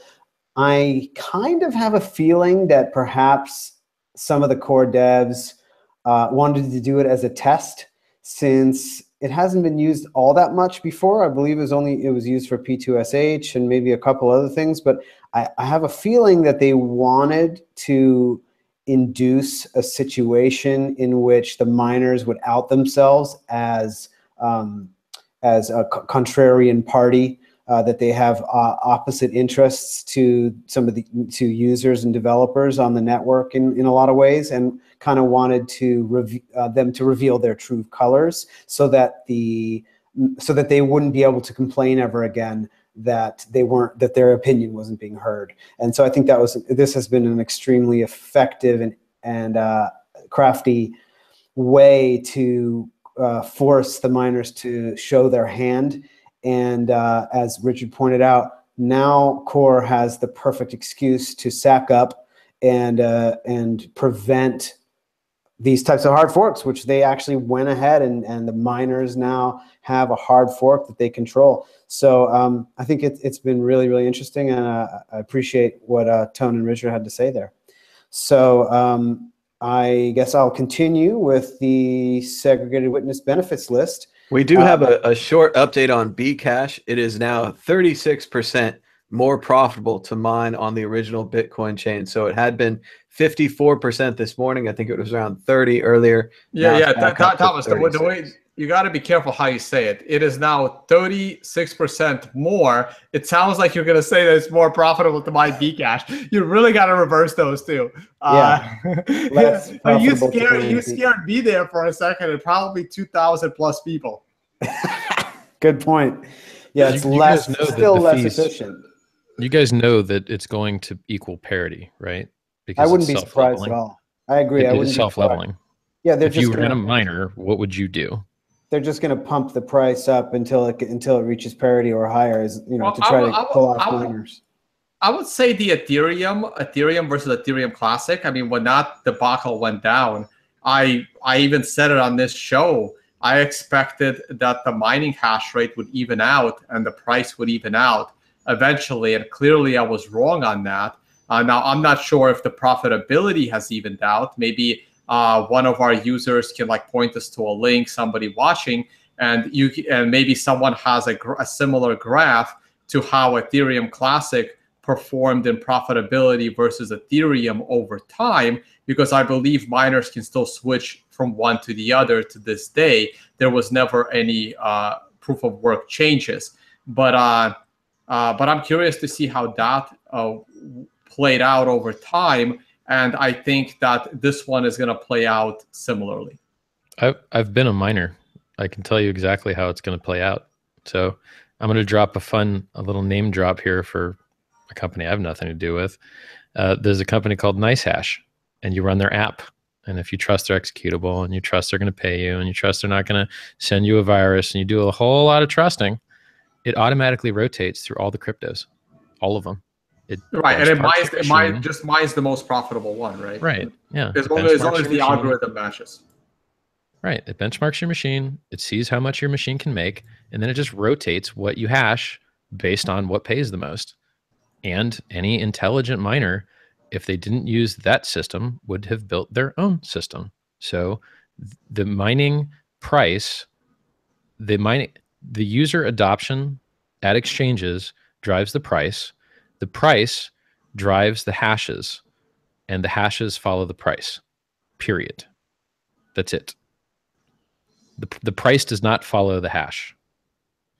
The hash follows the price. So it will be exactly as profitable, because otherwise people will drop out. And if it becomes more profitable, people go in, right? Like, right. Here's a neat website. Someone just PM me about the profitability of Bcash versus fork.lol. That's awesome. Great URL. Great domain. Fork.lol. All right. What you could be seeing is Roger Ver was paying people a bonus to mine his vanity projects, right? So he would pay you 20% over the block reward to give you an incentive that the market wouldn't, because his vanity makes him want these things which he wants, right? Rich people get to waste their money wanting things they shouldn't. They're called vanity projects, and that's what Bitcoin Unlimited was.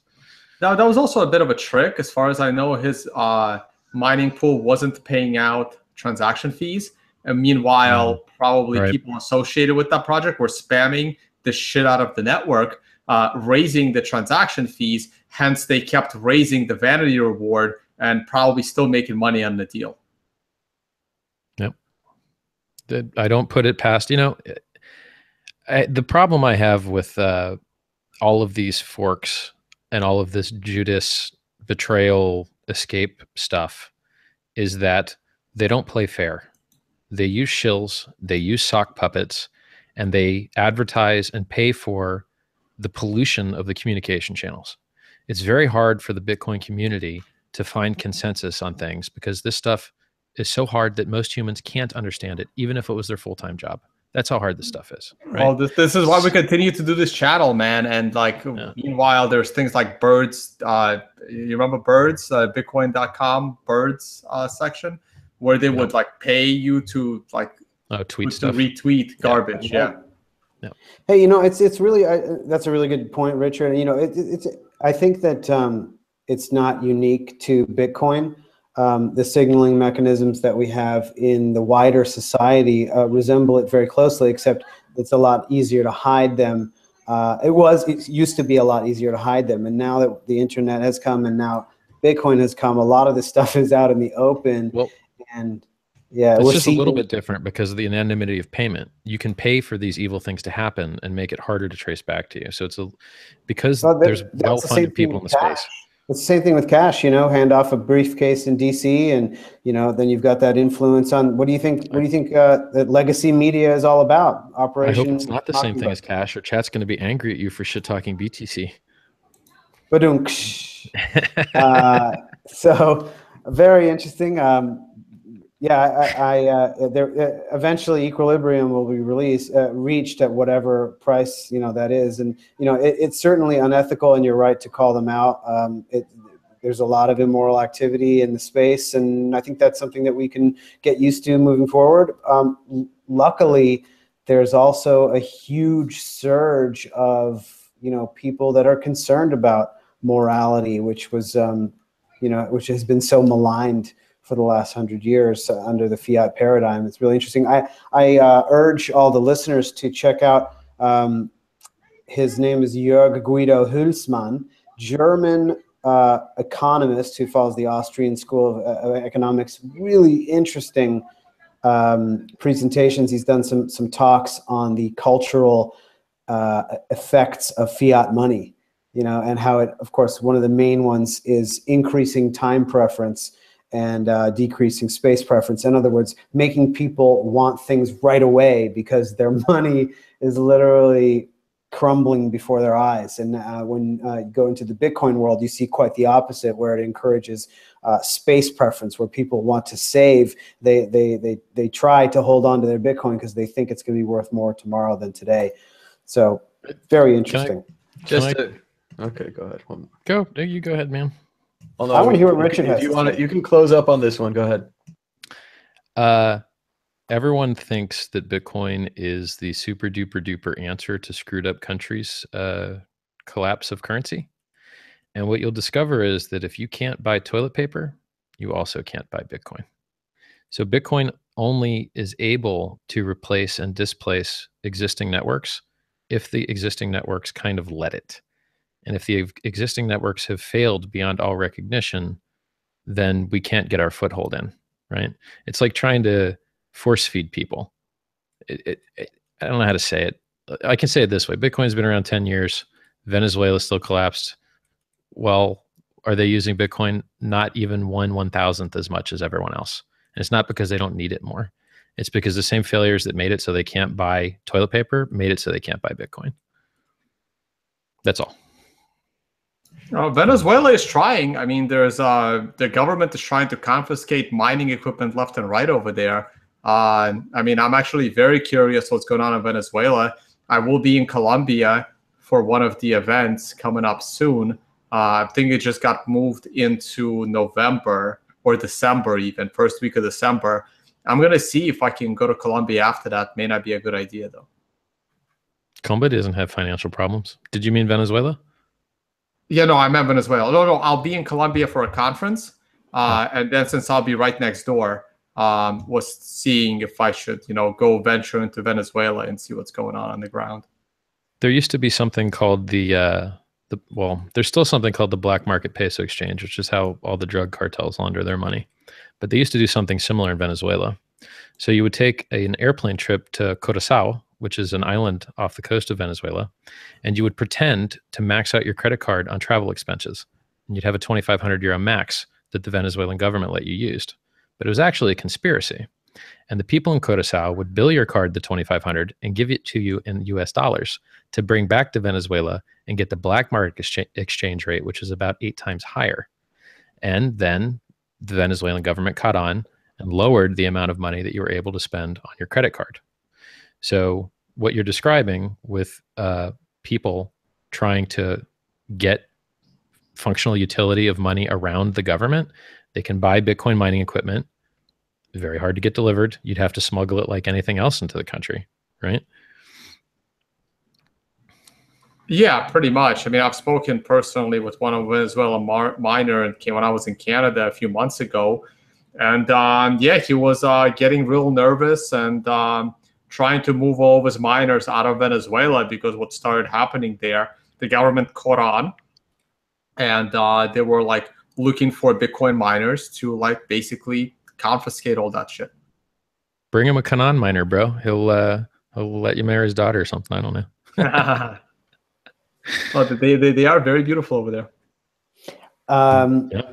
So yeah, I agree that hardly anybody's using Bitcoin there, but I did hear an anecdote about, I believe it is Colombia, Amazon Colombia starting to support accepting Bitcoin and Venezuelans spending Bitcoin and buying and going over the border to get goods and bring back and smuggle back. But that was kind of a rumor. So in any case, I believe there is some South American country that began to accept Bitcoin. Might be up next to Venezuela, I think. Anyways, people jump in on the chat if you know. Go ahead and do a Google search and try to find that article I was reading. This is about 6 months ago. But yeah, it's going to be a very small chunk of retail use over there. So next benefit of segregated witness: efficiency gains when not verifying signatures. This is actually like a signature pruning. It has to do with SPV clients. They use even less space. Now, some people might argue that SPV nodes are not that secure because you're not holding the whole blockchain. But for certain uses, like on your phone, have a few bucks. It's great if the data is even lower for those use cases. Less bandwidth, less disk space. Next, very important point: the actual block capacity and size increase. Because the old nodes will only download the witness strip blocks, they will be able to raise the block size limit to nearly 4 megabytes, and with an effective limit closer to 1.6 to 2 megabytes. So that pretty much has a 60 to 100% increase in transaction throughput. So I guess we'll move to about 8 or 10 transactions per second, which isn't too bad, considering you can send millions of dollars worth of Bitcoin in minutes. Moving towards a single combined block limit. This has to do with signature checks and the block size.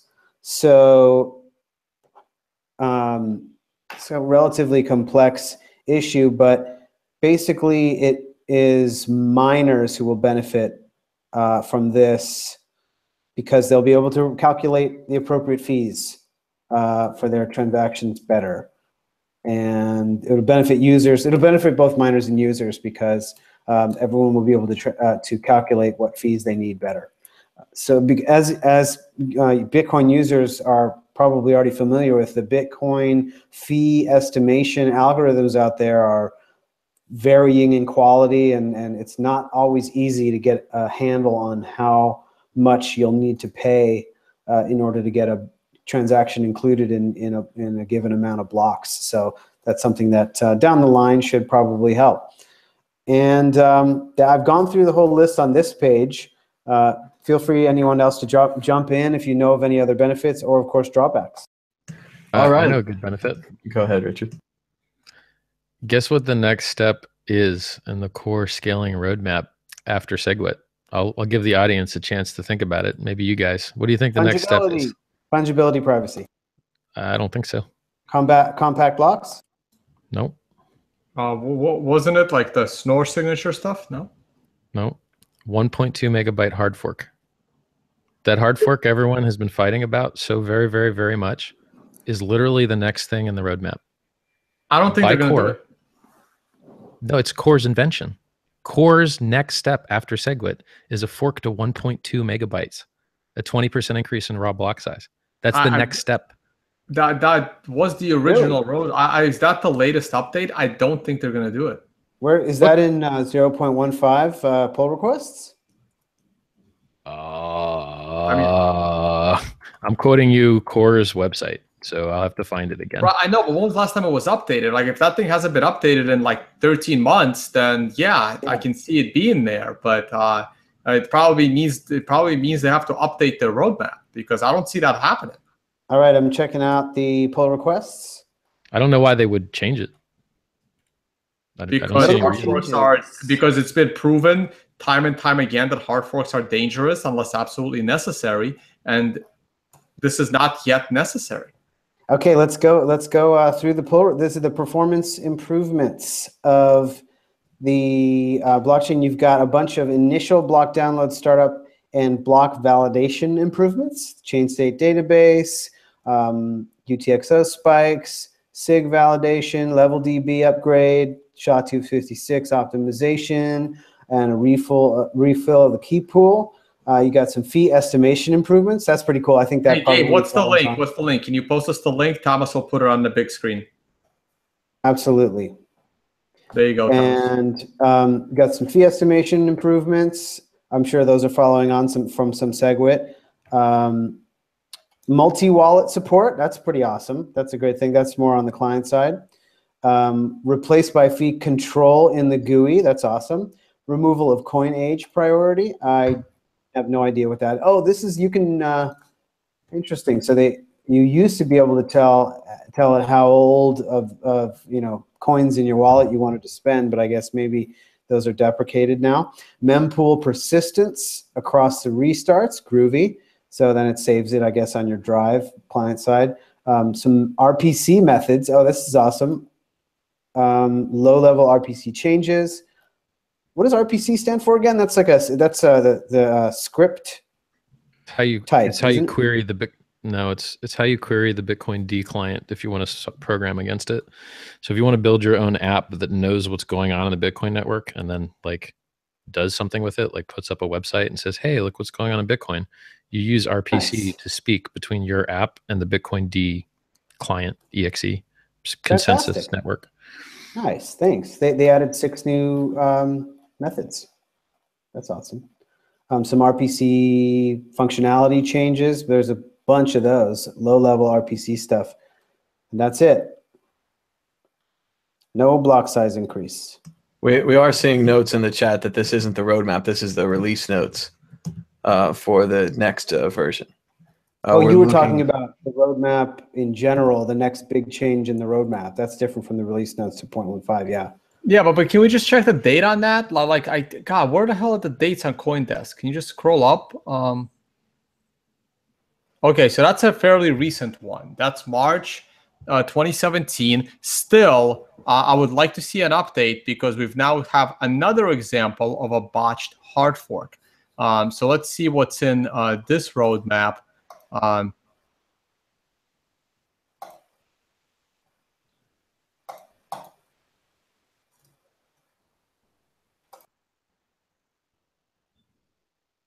All right, according to this roadmap from bitcoin.org, we're seeing segregated witness April 2016.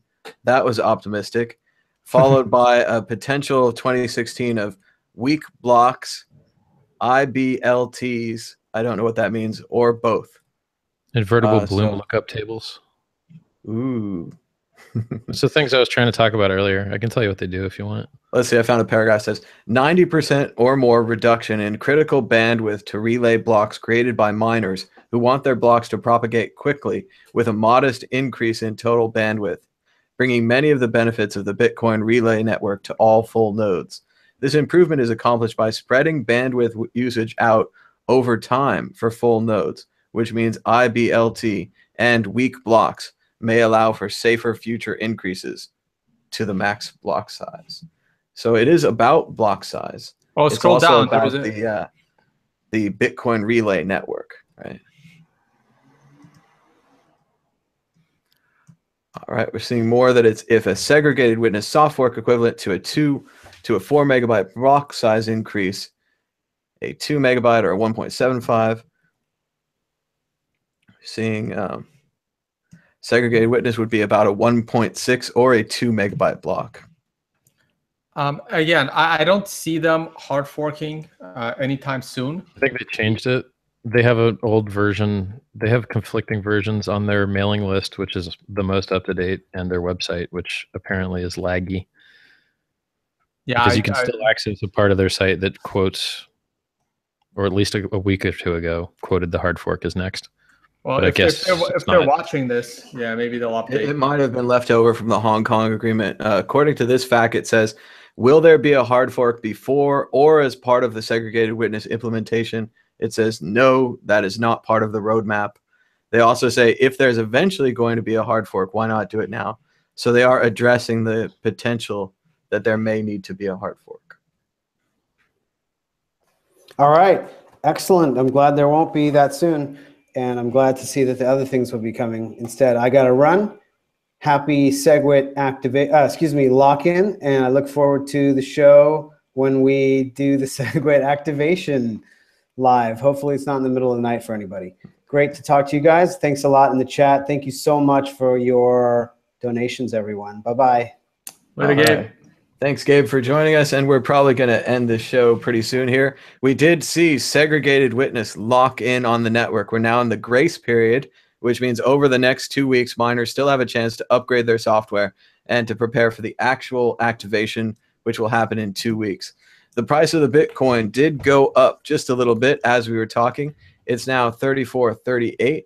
We're joined by Tone Vase and Richard Hart. Do you guys have just maybe a closing statement on what we saw today and what we can expect in the future? We'll go to Richard and then to Tone. Go ahead. Well, guys, I love all things crypto, particularly the Bitcoin things. So follow me on Twitter at Richard Hart Win, Hart spelled like the one in your chest. And if you like YouTube stuff, I got a little self-help channel. Tries to tell you how to get what you want out of life. It's youtube.com/Richard Hart. Everyone enjoy your insanely high Bitcoin valuations today. All right, and Tone Vase, go ahead. Oh, this was a good live stream. Thank you for putting it all together, Thomas. I guess I'll close off with the price. I haven't really talked about price much. We got into the discussion of Bitcoin as a use case, and I would really like to pick up that discussion at a future time, talking about credit cards and micropayments. I thought we didn't really drill down to the end of it, Richard, so maybe we'll do it on a future live stream if you're still up for it. We're generally in agreement. It's just that I give a little more credit to Bitcoin as a currency as opposed to only being a mechanism to save and appreciate in value. I think you give it a little less. So I would really like to explore that some more. Okay, so just looking at the price, I'm just going to glance at the weekly candles just to give everyone an update. A lot of people are on now. Maybe not everyone's seen this morning. And it looks really good. I mean, the price of Bitcoin looks really good. The current weekly candle is near the top of its candle. And again, I'm looking for this week to continue to be good and potentially 5 more weeks of upside on the weekly candles. The daily candles is a little bit trickier. Let's see how today finishes. This could be a little bit of a toppy candle, especially since my target was 3,500 for the last couple of weeks, and we have reached this target. So it's very possible for a pullback going back down. I was really hoping that we would reach 3,500 closer to the end of the week to time it with a 9 count. That would kind of put everything together. But this count is different based on what exchange you look. This is Bitfinex, but if you're on Bitstamp, you're probably looking at a number 4, those that have got this indicator from me during my consulting sessions. So we'll see where that goes from here. So far, I remain very bullish Bitcoin. I'm probably as positive on it as I've been in a long time, which in a way makes me a little nervous because when there's nothing that when you think there is nothing that can go wrong, something always does. So have that in the back of your mind. Hopefully the volatility will soon come back down and we can start talking about hourly charts. But for now, I'm looking at Bitcoin at a slightly bigger level. So those are kind of my closing thoughts. Finally got to the price. I know a lot of viewers were waiting on that. All right, and we'd just like to thank everybody for watching. If you're watching right now, give us a like and a share. That would help more people find the show. And if it's your first time here, please subscribe down below. We'd also like to thank everyone for the donations. We had a couple of Bitcoin donations, 0.00293726, 0.004, and 0.001. We'd also like to thank everyone in the Super Chat for giving us some Super Chat donations. We had about 2,200 live viewers. It was great to be with you. Today was Tuesday, August 6, 2017. We saw Segregated Witness LockIn.